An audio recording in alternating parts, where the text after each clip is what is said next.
Opo, sa Emerson, DTF operator dito sa 31 Luna. Nagamit ito ng 6 na araw na may bilang na 143 meters na run this week. Ito naman po ang aking printed head area. Ang muling palit ng color noong July last year, yung white, itong January 3 lang po. Same lang po na napalitan yung July yung damper last year. Ito naman po ang capping na may 90% good condition pa. Ang waste tank na dinispose kahapon, ABR, tsaka ground wire nakadikit po sa pader. Head clean. Linisin ang wiper after head clean. Nozzle check, ayan po, buo naman po siya, pati yung white nya. Ang ink system na tama lang ang label.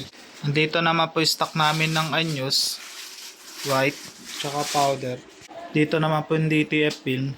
Ito naman po yung records na nagamit ng CMYK white, DTF film, powder, saya, yellow, solution, magenta, black, daily output record, printer daily checklist. Wala na mga kaming inaw sa order. Thank you po.